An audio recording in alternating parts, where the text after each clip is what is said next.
স্বৈরশাসক হাসিনার আমলে বিটিআরসি ছিল হরিলুটের মাল। সরকারি টাকা কে কিভাবে পকেটে পুরবে তাই নিয়ে মন্ত্রী মোস্তফা জব্বার ও চেয়ারম্যানের দ্বন্দ্ব ছিল ওপেন সিক্রেট।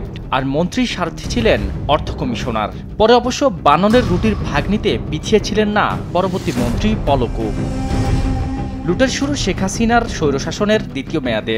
তৎকালীন ডাক ও টেলিযোগাযোগ মন্ত্রী মোস্তফা জব্বার ও বিটিআরসির সাবেক চেয়ারম্যান শ্যামসুন্দর শিকদার সংস্থাটির সামাজিক দায়বদ্ধতা তহবিলের ২০২৯ কোটি টাকার ব্যাংক কমিশন ভাগাভাগি নিয়ে প্রকাশ্যে বিরোধে জড়িয়ে পড়েন। চেয়ারম্যানকে পাশ কাটিয়ে অর্থ, হিসাব ও রাজস্ব বিভাগের কমিশনার মুশফিক মান্নানের মাধ্যমে মেয়াদি আমানতের টাকা নতুন অ্যাকাউন্টে সরানোর নির্দেশ দেন মোস্তফা জব্বার। এভাবে তখনকার সময়ে বিটিআরসিকে অচলাবস্থায় ফেলে দেন মন্ত্রী নিজেই। আর এই পুকুর চুরির মূল মাথা ছিলেন অর্থ কমিশনার মুশফিক মান্নান চৌধুরী। ২০২৩ জুলাইয়ে বিটিআরসির সামাজিক দায়বদ্ধতা তহবিলের মেয়াদি আমানত মোট ২০২৯ কোটি টাকা মেয়াদ পূর্ণ হওয়ায় উত্তোলন করেন এই অর্থ কমিশনার। দেশ টিভির হাতে আসা মেয়াদি আমানত উত্তোলনের তালিকায় দেখা যায় সোনালী ব্যাংক থেকে ৮০০ কোটি, বেসিক ব্যাংক থেকে ৫০০ কোটি, অগ্রণী ব্যাংক থেকে ২০০ কোটি, জনতা ব্যাংক থেকে ১০০ কোটি টাকা মেয়াদান্তে নগদায়ন করে সামাজিক দায়বদ্ধতা তহবিলের এসটিজি হিসেবে জমার জন্য ব্যাংকগুলোতে আবেদন পাঠানো হয়।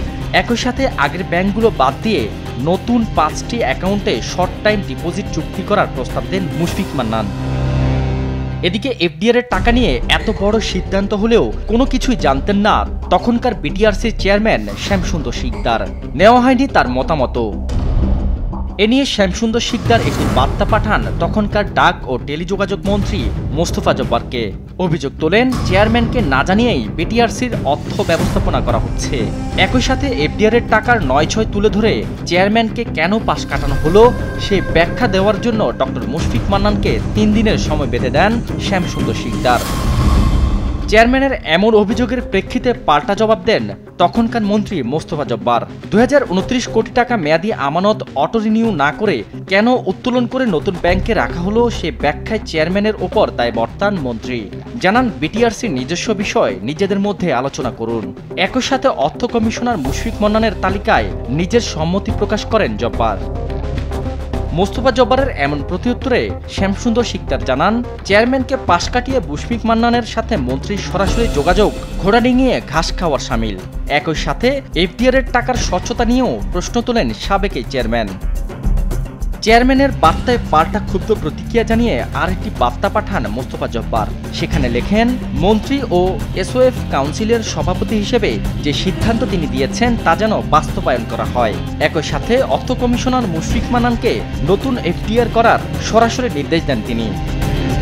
তবে বিটিআরসির চেয়ারম্যান এবং ডাক ও টেলিযোগাযোগ মন্ত্রীর এই চিঠি চালচালের পেছনে কারণ ছিল ভিন্ন। তাদের কেউই সংস্থার উন্নয়ন নিয়ে দ্বন্দ্বে জড়ায়নি।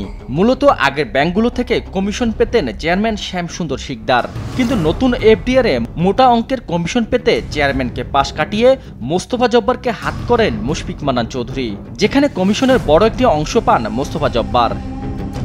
এ নিয়ে দেশ টিভির সঙ্গে কথা বলার সময় কৌশলে নিজের দায় এড়ানোর চেষ্টা করেন মোস্তফা জব্বার। জানান এটি বিটিআরসির নিজস্ব বিষয়, এতে তার কোনো অংশগ্রহণ নেই। আপনি যেটা বলছেন যে আমি বলছি যে এটা বিটিআরসির উপকারের বিষয়, কারণ সেটাই তো আমার স্ট্যান্ড এখনো পর্যন্ত, তাই তখনও ছিল তাই। বিটিআরসির এফডিআর সম্পর্কে আমার সিদ্ধান্ত দেওয়ার কিছু নাই।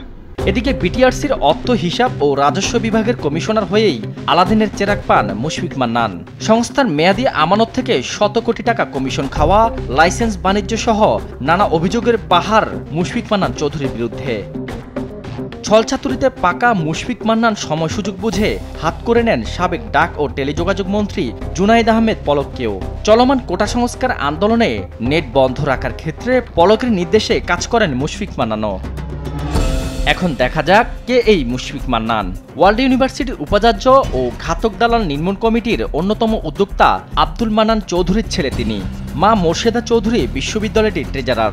মা বাবার ক্ষমতার বলে শুক্র ও শনিবারে বিশ্ববিদ্যালয়ে যেতেন মুশফিক মান্নান। ক্ষমতার অপব্যবহার করে বিশ্ববিদ্যালয়ের জিনিসপত্র ক্রয়ের নামে টাকা আত্মসাৎ ও পাচারের অভিযোগও ওঠে তার বিরুদ্ধে।